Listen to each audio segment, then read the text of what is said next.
हमने चर्चा की थी 3 दोष।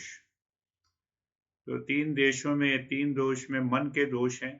एक मल है, किसको कहते हैं इम्प्योरिटी। दूसरा है विक्षेप, जिसमें कि मन इधर उधर भागता रहता है 24 घंटे। और तीसरा है अज्ञानता। जब तक इन 3 दोषों को कम नहीं किया जाएगा तब तक एंजाइटी, रिएक्शन, अननेसेसरी मन के अंदर विचार, ये सब तो आते ही रहेंगे।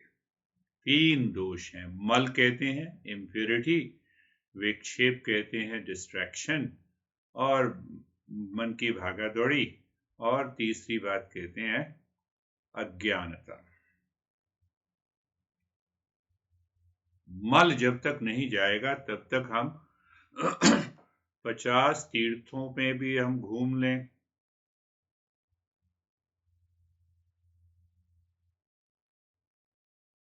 कि बड़े से बड़ा जो है हम काम कर लें, कर्म कर लें, तब तक मल नहीं दूर होगा, तब तक हमारी आध्यात्मिक चेतना नहीं जाग सकती।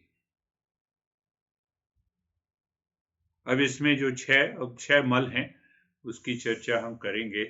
और दूसरा है विक्षेप। कहते हैं विक्षेप का मतलब यही है कि मन की आपाधापी, मन बड़ा 24 घंटे ऐसा लगता है कि मन व्यस्त है, उसमें एजिटेशन आ जाती है, मन में विषाद आ गया, मन जो है बड़ा लगता है कि दुखी हो गया, फिर खुश हो गया, फिर दुखी हो गया, फिर खुश हो गया। छोटी सी बात, मन जो है 24 घंटे अपनी चलाता रहता है। मन के अंदर विचार चलते रहते हैं। ऑफिस का काम कर रहे हो तो मन चल रहा है, पत्नी के साथ बात कर रहे हो तो मन चल रहा है, और मन जो है कहीं और चल रहा है कि आज तो मैं पकड़ा तो नहीं जाऊंगा। लो, किसी भी बात पे, अच्छा ये बात नहीं बतानी तो इस बात को छिपाने के लिए। तो मन की ये 3 तरह की जो समस्याएं हैं, दोष जो हैं, अगर ये जब तक दूर नहीं होंगे तब तक हमारी समस्या बनी रहेगी। देखो, आसक्ति, अनासक्ति, भ्रम, लालच, जेलसी, ये सब मल के अंदर आ गए। अब ये तो मन के अंदर चल रहे हैं। अब इनके कारण क्या हो गया कि अहंकार बड़ा बढ़ जाता है, तो वो अहंकार अज्ञान का कारण। 4 चीजों की इच्छा हुई तो मन भागता रहता है, 24 घंटे भागता रहेगा। काम कर रहे हैं तो भी भाग रहा है, तो वो विक्षेप हो गया।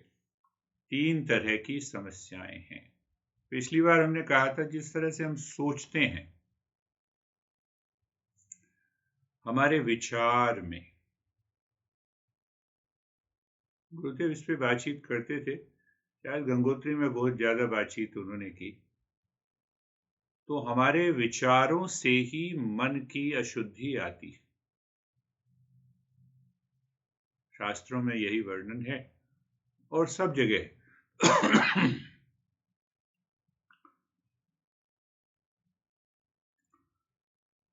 तो मन के अंदर जब ये विचार आते हैं, यही मल या इम्प्योरिटी ले आते हैं। अब यही विचार जब भागते रहते हैं तो यही विक्षेप हो जाते हैं। तो विक्षेप का एक और मतलब ये है कि मन का आसक्ति में भागना, अनासक्ति में भागना, प्लेजर में भागना, पेन में भागना, लाइक्स में भागना, डिसलाइक्स में भागना। आज ये व्यक्ति अच्छा लगा, कल वही व्यक्ति बुरा लगा। तो मन जो है वो 24 घंटे भागने में लगा रहता है। तो ये ऐसी समस्याएं हैं मन की, ये ऐसे दोष हैं जिससे कि हम आध्यात्मिक जीवन में आगे नहीं बढ़ सकते हैं। और इन दोनों के कारण हो जाता है, हमारा अहंकार बढ़ जाता है, और अहंकार बढ़ जाने से अविद्या आ जाती है। तो सब कुछ जो हो रहा है वो विचार के कारण हो रहा है, विचार आ रहे हैं।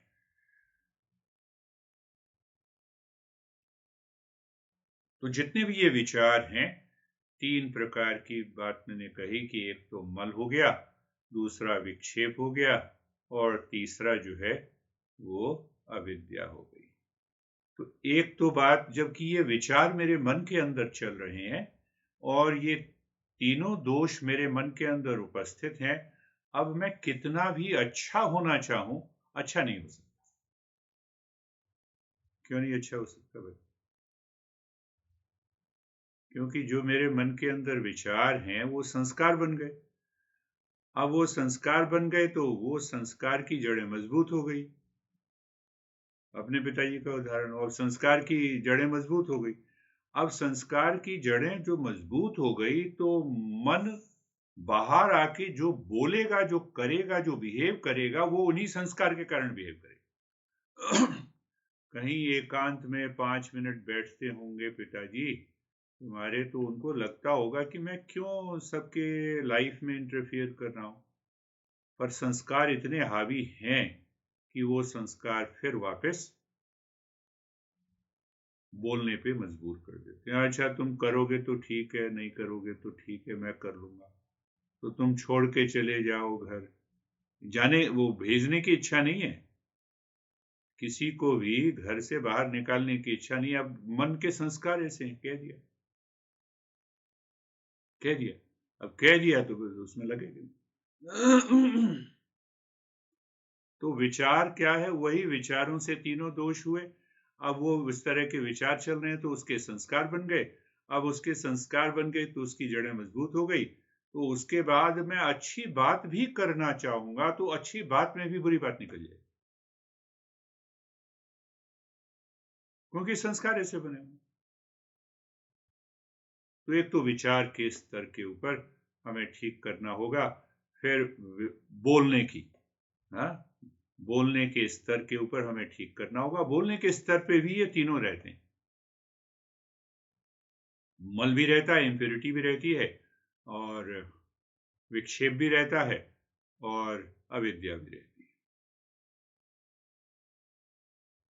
जब ये इम्प्योरिटी बहुत ज्यादा रहती है, मल बहुत ज्यादा रहता है, तो ऐसे व्यक्तियों को देखा होगा कि वो एकदम गपशप में बड़े एक्सपर्ट होते हैं। मेरे मित्र हैं एक, वो भी नोएडा में रहते हैं, क्लास फ्रेंड हैं। तो क्लास में 9th और 10th क्लास में, 9th 10th 11th तक हम साथ साथ पढ़े। फिर मतलब ये सोचो कि पहली क्लास से, तो उस समय बोलता नहीं था तो वो कहते थे मूर्ख आदमी। तो बड़ा जो है, जब भी कोई बात आती है तो गीता के ऊपर, रामायण के ऊपर, बहुत इंजीनियर है वैसे, गपशप दे देता है। तो कल उसकी इससे बातचीत हो रही थी, कहते नहीं अब तो मैं, अब मुझे विदा लेनी है, मुझे अब 26 जनवरी की मीटिंग हो रही है मेरी सोसाइटी में, मुझे उसमें जाना है। क्या? तो मैंने कहा उसमें तुम जाके भाषण दोगे? नहीं नहीं, मैं तो भाषण नहीं देता। मैंने कहा तुम मुझे तो बड़ा भाषण देते हो, जब भी मिलता हूं तब भी तुम्हारी गीता और तुम्हारी रामायण निकल आती, और फिर कहते हो कि न्यू ईयर्स डे में मैंने 2 पैग भी लगा लिए।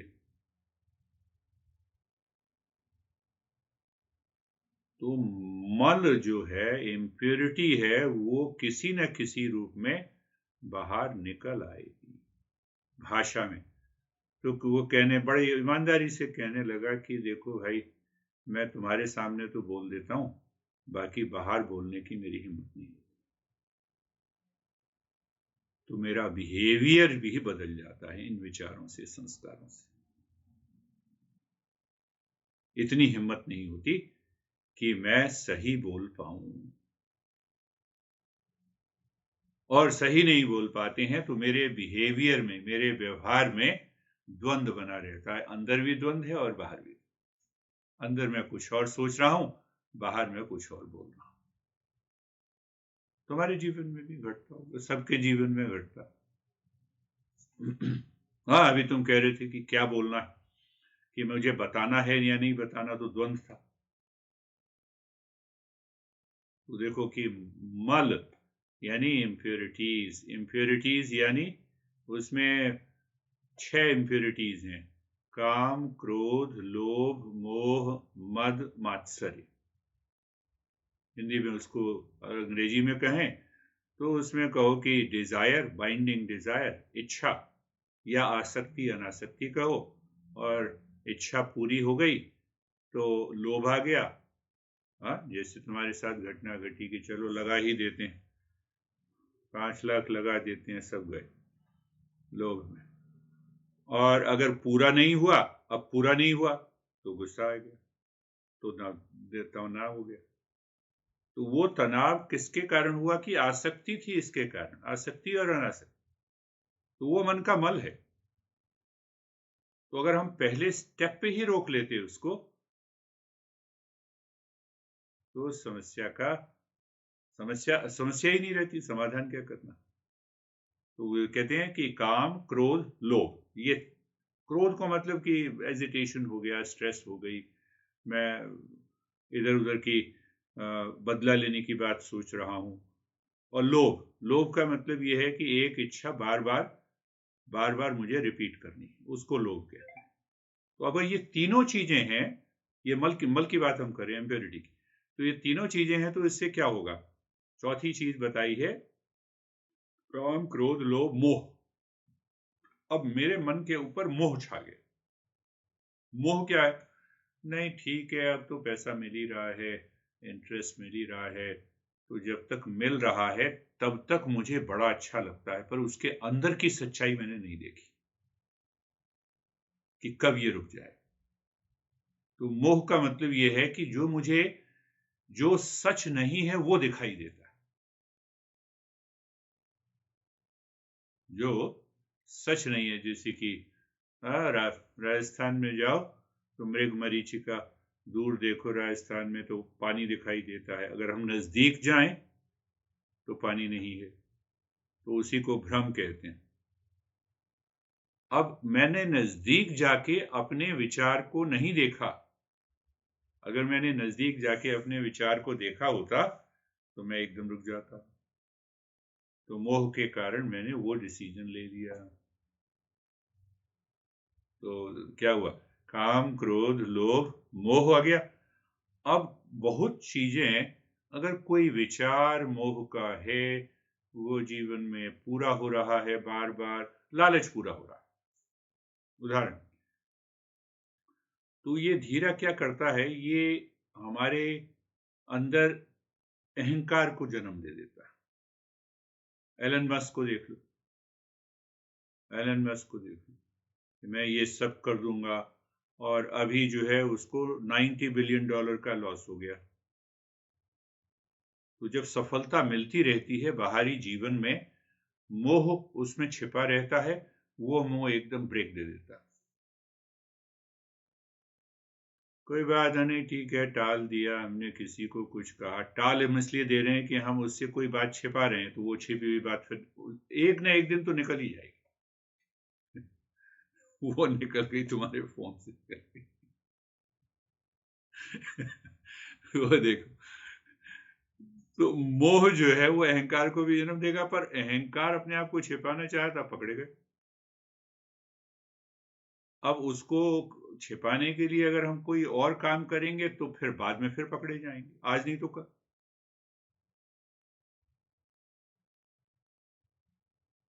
ये समस्या मन की अशुद्धि की होती है। मन एकदम बार बार बार बार जो है, वो कहेगा नहीं नहीं कोई बात नहीं, इसको छिपा लो, इसको ऐसे कर लो, नहीं चलेगा। अब देखो कि किसी बात को तुम छिपा रहे हो तो तुम्हारे मन के अंदर 1 लाख विचार आएंगे कि इसको किस तरह से छिपाना। तो मन इधर भी भागेगा, उधर भी भागेगा, पेंडुलम की तरह भागता रहेगा, तो उसी को हम विक्षेप कहते हैं। तो जो लोग ये हमें ये समझाते हैं और कहते हैं कि भाई देखो, मन को कैसे कंट्रोल करें, बड़े विचार आते हैं, तो पहले ये मल को देखो कि मल किस तरह से, इम्प्योरिटीज किस तरह से काम कर रही है। अगर उस इम्प्योरिटीज का सॉल्यूशन हमने ढूंढ लिया तो विक्षेप नहीं होगा, फिर मन की भागादौड़ी नहीं होगी। मन की भागादौड़ी होगी ही नहीं। अब तुम जा रहे हो ऋषिकेश, वहां पर भावना अंदर, मन के अंदर बनी हुई है कि गुरुदेव का दर्शन करना है, गुरुदेव के चरणों में जा रहे हैं। अगर यही भावना पूरी यात्रा में है, तो ये तीर्थ यात्रा हो गई। तुम फिर चाहे कार से जा रहे हो नहीं जा रहे हो, इसका कोई फर्क नहीं, वो तीर्थ यात्रा हो गई। और यात्रा के समय में गपशप चल रही है तो वो अशुद्धि के कारण है।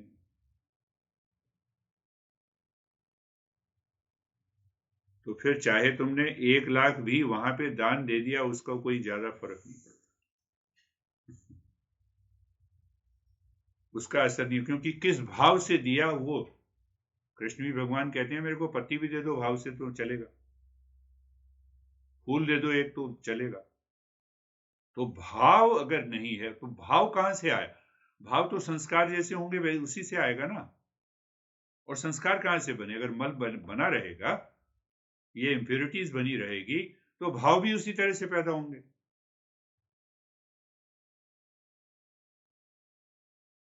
तो हम अपने कारण ही फंस गए। तो देखो, विचार के स्तर पे पहली बात, फिर स्पीच के लेवल पे, स्पीच यानी कि बोलने के लेवल पे भी हमारी भाषा के स्तर पे भी बदल जाती है। फिर बिहेवियर के स्तर पे, व्यवहार के स्तर पे हमारा व्यवहार बदल जाता है। और व्यवहार के बाद हमारे कर्म भी उसी तरह के हो जाते हैं।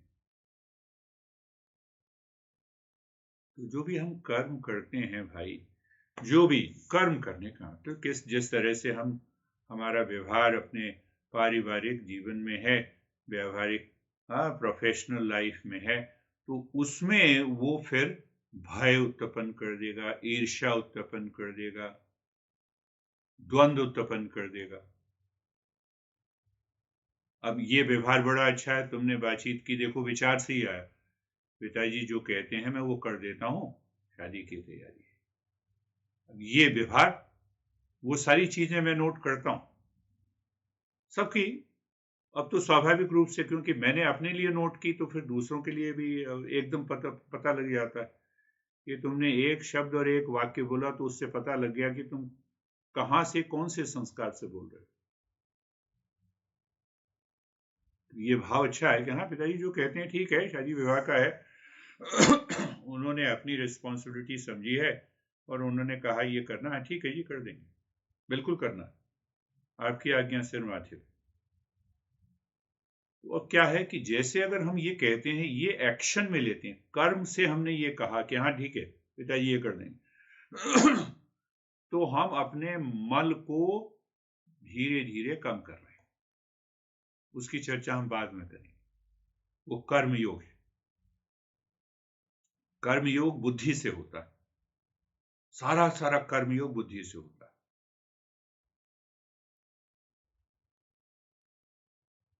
तो 4 स्तर पे हो गया कि विचार के स्तर पे तीनों दोष, भाषा के स्तर पे, बोलने के स्तर पे तीनों दोष, व्यवहार के स्तर पे तीनों दोष, और एक्शन कर्म के स्तर पे तीनों दोष। और इस तरह से हमारा जीवन दुखी हो जाता है जब तक हम इन 3 दोषों को दूर नहीं करेंगे। जननी है तीनों दोषों की हमारे विचार, और विचार से पहले हैं भाव, कि हम किस भाव से करते हैं।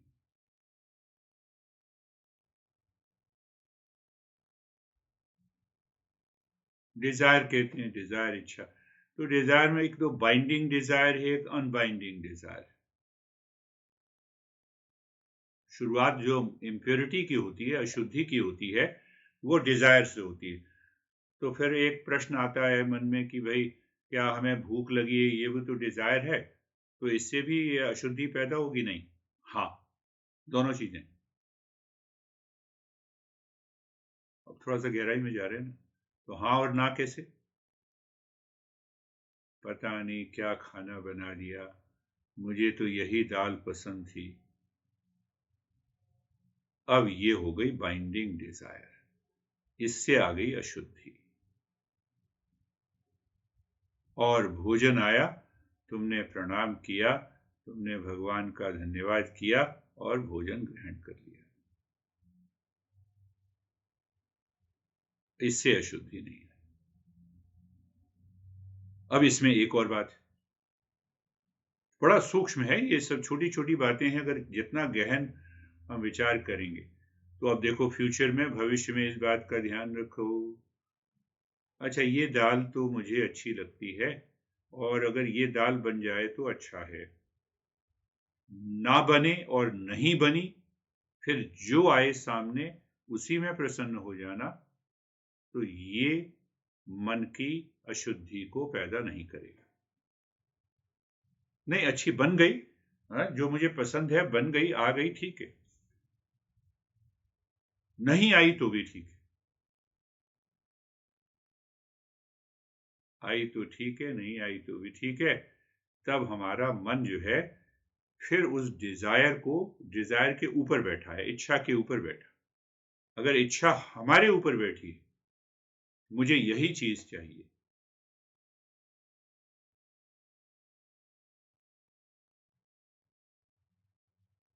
यही चीज चाहिए, हट हो गया, उसके संस्कार बन गए, उससे लालच पैदा होगा, वो नहीं मिली तो हम उससे दुखी होंगे, और उसके कारण भ्रम पैदा हो जाएगा, भ्रम के कारण ईर्ष्या का भाव हो जाएगा। तो ये 6 के 6 एक ही साथ एक विचार मन में उत्पन्न करने से पैदा हो, एक विचार। क्यों पैदा हुए? क्योंकि हम सजग नहीं हैं, हम विचारों के प्रवाह में बह गए। अब देखो, एक बात हो गई, मल आ गया। अब वो खाना, वो भोजन, तुम्हें वो दाल नहीं मिली पसंद की। ऑफिस के काम के लिए बैठे हो और वही विचार आ रहा है, देखो आज तो पेट ना खाली ही है, क्योंकि आज वो पसंद की दाल नहीं मिली। होता होगा, होता हुआ होगा। अब ये दूसरा दोष उत्पन्न हो गया। अब मन जो है, ऑफिस का काम कर रहे हो तो ऑफिस का काम करो, वो दाल क्यों याद आ रही है? तो ये विक्षेप आ गया। वो एक बार आया, दो बार आया, तीसरा 3 हफ्ते आया, 4 हफ्ते आया। हाँ, अब पूछेगी पत्नी की क्या बना, नहीं जैसे जो तुम्हारी इच्छा है बना दो। अब मन जो है वो बड़ा बेचैन है, इसको जो कहूंगा तो वो दाल तो बनेगी नहीं, तो जो बनाना बना दो। अब भाषा में भी हमने द्वंद्व को पैदा कर दिया। यहां अहंकार आ गया, और ये अहंकार का कारण अविद्या है।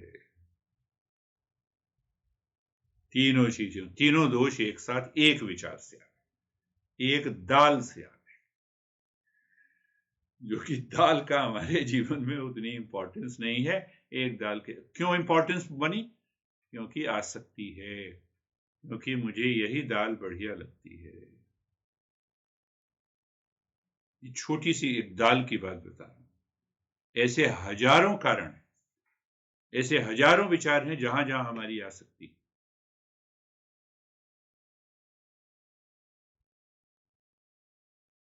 और जब ये अज्ञानता के स्तर पे आ जाती है बात, ये सीढ़ी समझो, सबसे नीचे वाली सीढ़ी अशुद्धि की है, दूसरी सीढ़ी है विक्षेप की, तीसरी है अज्ञानता की। सीढ़ी पे जब हम चढ़ गए, तब हमारे सामाजिक, पारिवारिक, व्यक्तिगत जीवन में तनाव की कोई कमी नहीं रही।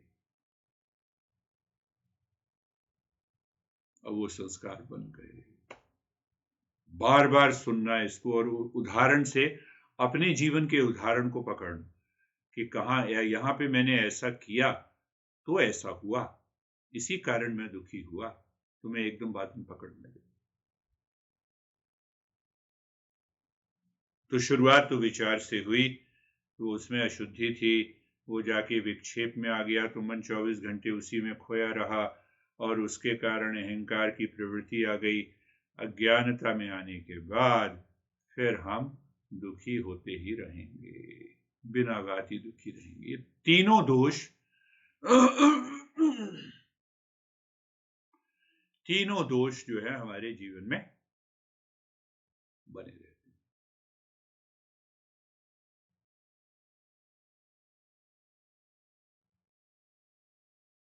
हैं। अब देखो, अब इतना ही नहीं, थोड़ा सा और आगे बढ़े, और गहराई में इसको बार बार सुनना है। अगली बार से हम फिर अभ्यास की बात करेंगे। अब देखो उदाहरण लो मल का, इम्प्योरिटीज का। अब वो इम्प्योरिटीज मन के अंदर अशुद्धियां भरी पड़ी हैं, जो मैंने 6 चीजें बताई कि ये भरी पड़ी। सुबह उठे तो वो संस्कार प्रबल हो गए, ठीक है। अब ये संस्कार प्रबल हो गए, सुबह उठे, नहीं चलो 1 घंटे और सो जाते हैं। नहीं, मैं तो 5 बजे उठने की कह रहा था और उठा मैं 6 बजे। तुमने मुझे कहा था कि मैं इतनी जल्दी नहीं उठ पाता सुबह सुबह। अब कारण भी यही कारण है।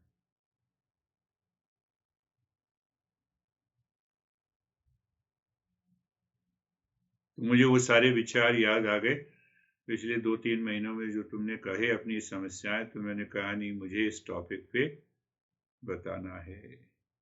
तो लेजीनेस, ना उठने की ना उठ पाने की मजबूरी, उसमें एक कारण है मल का।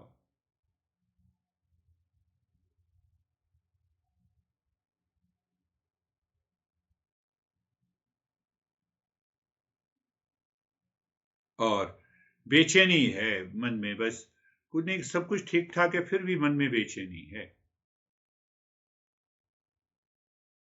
वो विक्षेप होगा। तो हमारी योग्यता जो है, अपने स्व को खोजने की योग्यता, आध्यात्मिक उत्थान करने को ब्रेक लग जाती है, दोनों कारणों से। लेजीनेस सबसे बड़ा, आलस्य सबसे बड़ा शत्रु है आध्यात्मिक उत्थान की। पर जबरदस्ती करना तो विक्षेप और अज्ञानता का कारण बन जाता है। बिना समझे अगर हमने कोई काम ऐसे कर दिया, इसीलिए हम समझ रहे हैं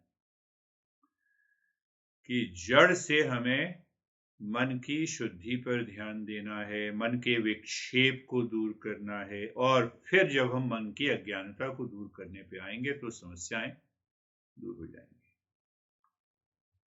अविद्या, अज्ञानता, अज्ञानता का सबसे बड़ा कारण हम ये कहते हैं कि मुझे ये नहीं पता कि मैं, मेरा सच्चा अस्तित्व, मेरा स्वभाव शांति, प्रेम, ज्ञान और आनंद है। मन क्या कहता है, नहीं मैं तो बड़ा दुखी हूं, मेरी समस्या है। तो ये अज्ञानता है कि मुझे जब अपने स्वभाव का पता नहीं रहता, तो उसी को हम कहते हैं अज्ञानता। पर अज्ञानता से पहले अगर हम देखें तो मन की अशुद्धि, मन की मन का विक्षेप सबसे बड़े कारण है।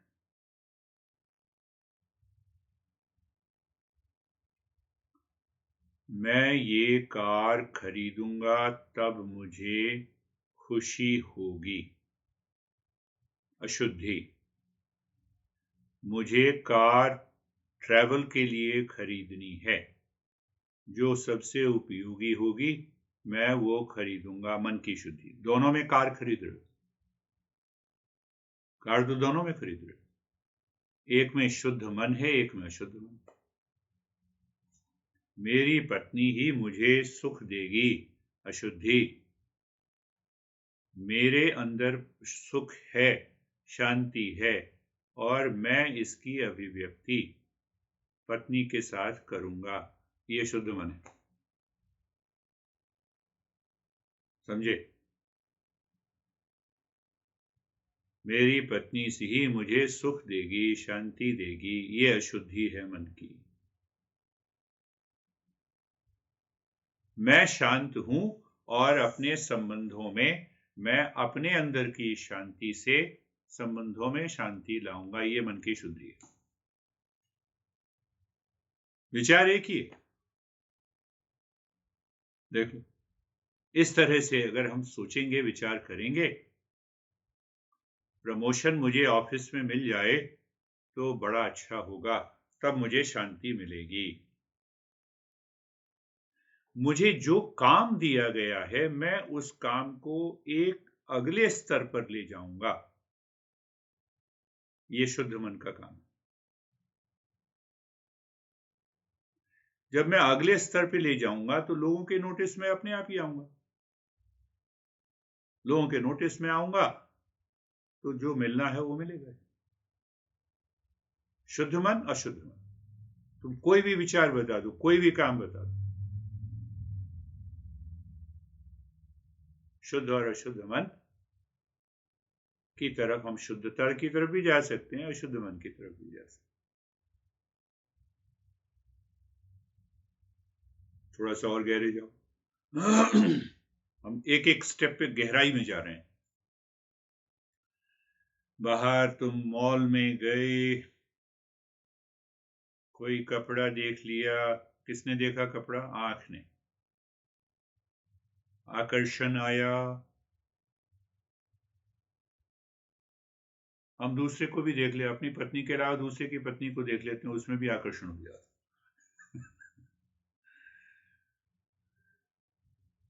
तो आकर्षण हो गया। अब उस आकर्षण के कारण विचार आए, है तो सुंदर कपड़ा, है तो बड़ा अच्छा, है बड़ा अच्छा। अब एक विचार आया। ये विचार बार बार हमारे मन के अंदर घूमा।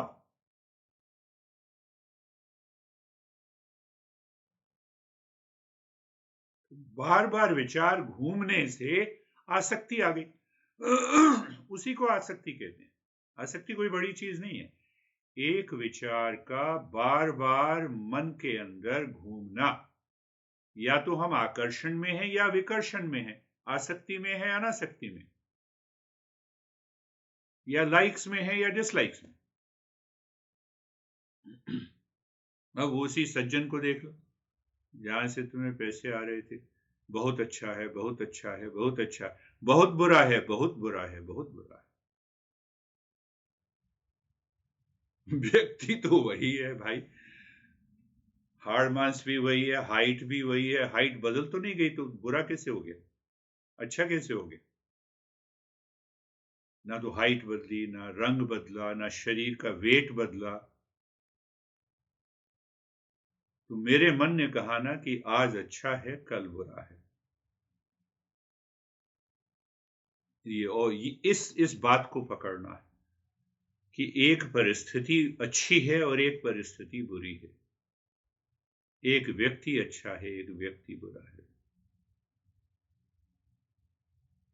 ये केवल उसी लाइक और डिसलाइक पर। अब ये गहराई से हम सोचें कि आखिर ये पसंद नापसंद कहां से मेरे मन के अंदर आ गया। ये मन का खेल है। बेहोशी में अगर हम जीते हैं, जब जब हम बेहोशी में जीते हैं, तब तब हमारा मन चर्चा करेगा पसंद नापसंद की। जब जब हम बेहोशी में जिएंगे, तब तब मन पसंद नापसंद की चर्चा करेगा। एकदम अलर्ट हो जाना, ये नहीं, ये चीज तो मुझे बड़ी अच्छी लगती है, कह तो दिया पर अंदर अलर्ट होना है। बहुत अच्छी तो लगती है, पर अगर ये ना भी हो तो भी मैं अच्छा रहूंगा। एकदम पकड़ लेना मन की इस गति को। जब हम पकड़े तो साधक, नहीं पकड़ पाए और उसमें बह गए तो समस्या। हम समझ रहे हैं कहां? तीन बातें हमने समझी थी, शुद्धि, मल, विक्षेप और अज्ञानता। उसके हमने उदाहरणों से समझा, अब और उसकी गहराई में जा रहे हैं कि आखिर ये बात आई कहां से। हमने कहा ना कि वे हमें कोई चीज पसंद है और पसंद के कारण जो है, फिर अगर वो पसंद हमारी पूरी होती है तो लोभ आ गया, लोभ के बाद मोह आ गया, मोह के बाद फिर अहंकार आ गया, मद और मात्सर्य। अब हम ये समझ रहे हैं कि पहली बात को ही, कि आखिर ये पसंद नापसंद कहां से है। उत्तर, बेहोशी में जीते हैं अगर हम, सजगता में नहीं जीते, तो मन हमेशा पसंद नापसंद में ले जाएगा। काम ही है उसका। बेहोशी में जीना। तो कोई भी एक ऐसा विचार जैसी आए एकदम हम अलर्ट हो गए, अरे ये पसंद है, अच्छी बात है, ये पसंद है, मेरे पास है, ये भी अच्छी बात है, मेरे पास नहीं है, ये भी अच्छी बात है। क्यों? मन कभी भी मनुष्य की सारी पसंद जीवन में पूरी नहीं होती। कई बार नापसंद भी साथ में रहना पड़ता है मजबूरी से। न्यूयॉर्क में एक कपल रहता है, दोनों पहले पसंद करते थे, बाद में फिर 20 साल के बाद ऐसी स्थिति आई कि अब नापसंद करते हैं। नापसंद का मतलब डिवोर्स लेना। हाँ, डिवोर्स लेना। हाँ, अमेरिका में और अब तो हर जगह यही हो गया। अब इस बीच में एक समस्या, बीच में क्या समस्या है कि न्यूयॉर्क में घर है, घर एक ही है, घर को बेच देते हैं तो इनकम नहीं होगी, इनकम नहीं होगी तो गुजारा नहीं चलेगा, तो मजबूरी आ गई ना, डिवोर्स लेने की मजबूरी आ गई। तो फिर ये तय हुआ कि डिवोर्स नहीं लेंगे, बड़ा घर है तो एक कोने में, एक कमरे में मैं रहूंगा, एक कमरे में तुम रहोगी, और बीच वाला जो पोर्शन है उसको हमने किराए पे दिया हुआ है, उससे गुजारा चलेगा। तो मैंने कहा ये बड़ी अच्छी हुआ, मैंने कहा बढ़िया। पर मतलब अपनी पसंद नापसंद तो तुम रखोगे ही, उसको नहीं समझोगे कि ये क्यों है। प्रैक्टिकल, मैंने कहा ये बड़ी अच्छी, बड़ा अच्छा सॉल्यूशन। तो मैंने कहा एक दूसरे को देखते हो, नहीं देखते हो? नहीं देखते, नहीं, आंख तो उठती है पर हम फिर अपनी नजरें झुका लेते हैं। मैंने कहा अच्छा ये भी बढ़िया, बहुत बढ़िया, ये समस्या है जी। तो शुरुआत करो कि बेहोशी में, सजगता में जीना अलग बात है, बेहोशी में जीना अलग। बेहोशी में अगर हम जीते हैं, बेहोशी का मतलब क्या है कि मन के अंदर वो विचार बार बार आ रहे हैं कि मुझे ये चीज अच्छी है, ये चीज नहीं अच्छी, ये चीज अच्छी है, ये मुझे ये सारी चीजें चाहिए, हम सपने ले लेते हैं, चाहे परिस्थिति हो, व्यक्ति हो, स्थान हो, वस्तु। पर जब वो विचार पसंद या नापसंद, दोनों के, दोनों ही विचार अगर घूमते रहते हैं, तो अब हमारी आसक्ति और अनासक्ति शुरू हुई। तो आसक्ति जब शुरू हुई तो मुझे उस चीज को पाना है, अनासक्ति है तो मुझे इस चीज से दूर भागना है। पर मजबूरी आ गई तो कैसे भागें? तो मैंने तो इसका बड़ा प्रैक्टिकल उदाहरण दिया, जो कि मैं इस कपल को देखा, ऐसे उदाहरण हमारे परिवार में भी हैं। पता नहीं, अब ये पसंद तो है नहीं, पति फिर भी मजबूरी में रह रहे हैं, जो चाहा था वो तो नहीं हुआ, जैसा चाहा था वैसा नहीं हुआ। तो भाई हम तो पकड़ लेंगे आपको कि आप कहाँ कहाँ जा रहे हो। जैसा चाहा था वैसा नहीं दिया, पर ठीक है, अब तो हमने स्वीकार कर लिया। नहीं, स्वीकार नहीं किया, मन के अंदर द्वंद है, इसीलिए गड़बड़ कर रहे हैं। पकड़ तो हम लेंगे, आपने एक बात बोल दी, हमने पकड़ लिया। आपके मन के अंदर गहराई में उस संस्कार जो छिपे हुए हैं अशुद्धि के, वो आपको दुखी कर रहे हैं। कोई व्यक्ति मुझे पसंद है ना पसंद है, उसको मुझे दुखी करने मैं उससे कैसे दुखी हो सकता हूं? पर मैंने मजबूरी में अपने आप को दुखी कर रखा है। तो देखो किस तरह से एक पसंद नापसंद, सजगता वाला जीवन नहीं जिया, जैसे पसंद नापसंद आई, और ये पसंद नापसंद 24 घंटे बनी रहती, जिससे खींच आ जाती। नहीं अभी मैं काम कर रहा हूं ना, बीच में क्यों टोके? नहीं अभी बात नहीं करनी है, बाद में बात करनी। तो पता है हमें कि तुम कहाँ हो।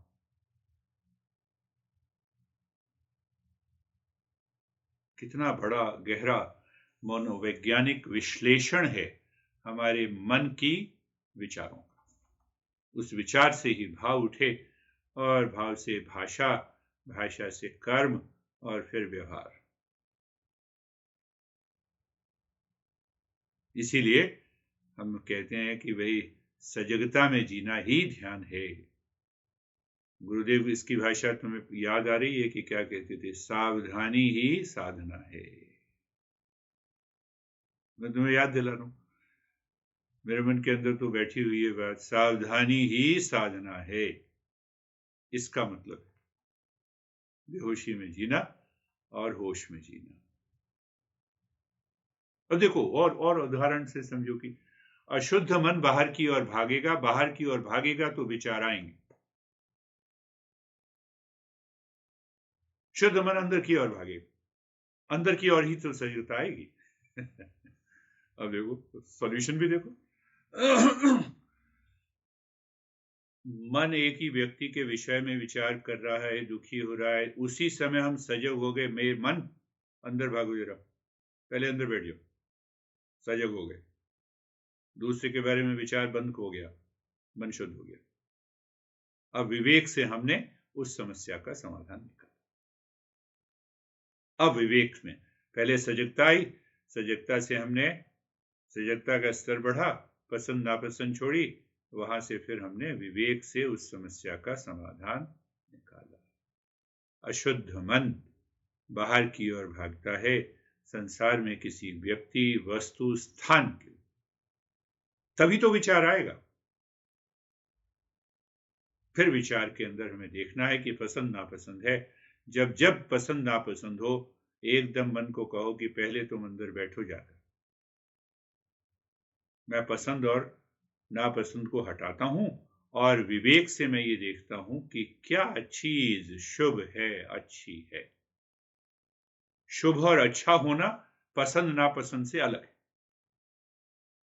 सिद्धांत याद करो, उसकी चर्चा हमने बहुत बार की थी। क्या है सिद्धांत? श्रेयस और प्रेयस, सारी चीजें मिली हुई। देखो, श्रेयस जो शुभ और अच्छा है, तो मेरा बुद्धि विचार कर सकती है कि शुभ और अच्छा क्या है। 50,000 पर मंथ पे इंस्टॉलमेंट पे कार लेना, जबकि इनकम 60,000 है, तो ये पसंद का विषय हो गया। 10,000 महीने पे किराए पे लेना, इंस्टॉलमेंट पे कार लेना, जबकि 60,000 इनकम है, ये शुभ और अच्छा है। दोनों कार एक ही काम करेगी।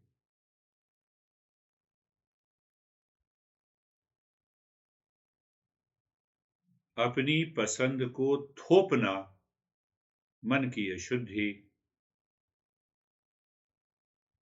अपनी पसंद आती है तो अच्छा है, नहीं आती तो भी अच्छा है, क्योंकि जो शुभ है और जो अच्छा है मैं अपने जीवन में वही अपनाऊंगा, तो मन की शुद्धि में आ रहा।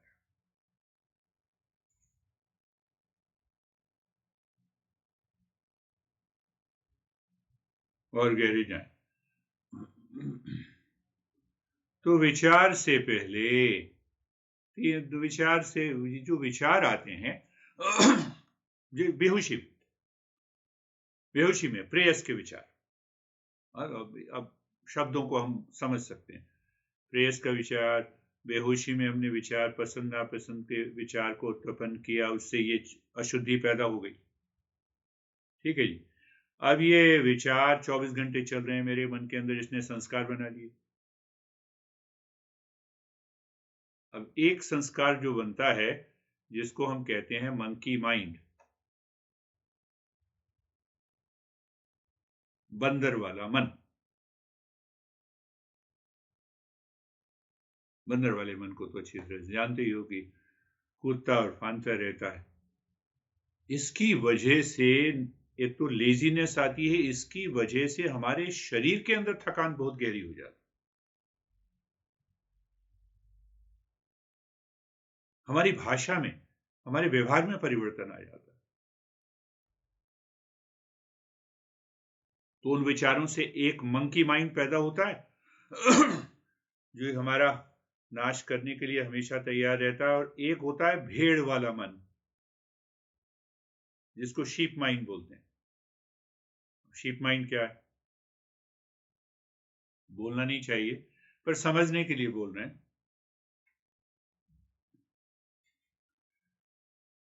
तुम्हारे पिताश्री का मन भेड़ वाला मन है।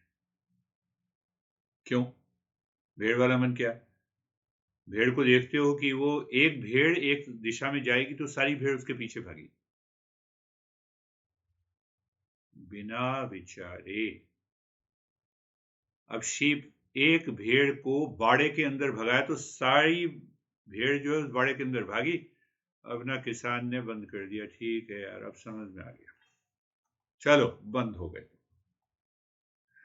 ये भेड़ वाला मन है। यहाँ तो बड़े बड़े फार्म हैं, तो कुत्ते को ट्रेनिंग दी जाती है बाकायदा कि भेड़ को एक डायरेक्शन में बाड़े की तरफ मोड़ना। तो किसान जो है, रेंचर कहते हैं उनको, तो वो अपना बैठे रहते हैं घोड़े पर, और वो ऑर्डर देते हैं कुत्ते को, तो कुत्ता जो है 10,000 भेड़ों को एक ही डायरेक्शन में ले आता है, और फिर 2-4 भेड़ों को एक तरफ भगाता है तो सारी भेड़ें उसी तरफ भाग जाती हैं। पर इसका क्या मतलब हमारे जीवन में? भेड़ का मतलब है कि बिना विचारे समझे जो हमारी पुरानी परंपरा आ रही है, जिसमें कि कोई सार नहीं है, उसको भेड़ की तरह अपनाना। इसलिए मैंने पिताजी का नाम दिया। मैं जो देखो, मैंने ये कहा था अब ये तो नहीं करते हो, ऐसा ही करना। नहीं तो बता रहा था मुझे कि हमने तो ऐसा कह दिया पिताजी को। मैंने कहा सही कहा, भेड़ मन को थोड़ा सा अलर्ट करना जरूरी है, पर बिना बिना किसी द्वेष के। मैंने बिल्कुल सही कहा तुमने। तो वो भेड़ वाला जो मन होता है, वो आंख बंद करके कहता है ये करो तो अच्छा है, ये ना करो तो तुम बुरे। बेहोशी में। तुम्हारे घर में ही है तो मैंने उसलिए उदाहरण दे दिया। ब्लाइंडली, अंधविश्वास, जो अंधी बात है वो अंध की तरह जो है मैं फॉलो करना। तो ये समाज में भी होता है। समाज में जो है एक व्यक्ति एक नेता के प्रति जो है समर्पित हो जाता है। हमारे यहाँ कितने लालू यादव के भक्त हैं, बिना विचारे सोचे। अंधविश्वास में हम विश्वास करने लग जाते हैं। तो वो भेड़ वाला मन, भेड़ वाला मन। एक और बात है, उसमें ये भी समझना है कि हम किसी बात को बहुत बिना विचारे, हमारा मन जो है वो कुतर्क करता है। नहीं, जो मैं कह रहा हूं वही ठीक है। हमने जीवन के सारे पक्ष नहीं देखे, जो है वही ठीक है, बिना कुतर्क करना।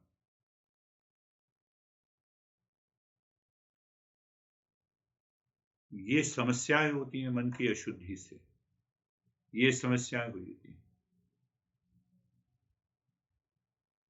इसी को हम कहते हैं अनडिसिप्लिन्ड थिंकिंग, बिना अनुशासन के थिंकिंग है। तो एक एक बात को बार बार सुनो, विचार करो, और फिर अपने यहाँ लिख लो कि आज कौन सा मल आया, आज कौन से विचार से मन विक्षेप में भागा, आज किस कारण अज्ञानता आई। तो ये करीब 2-3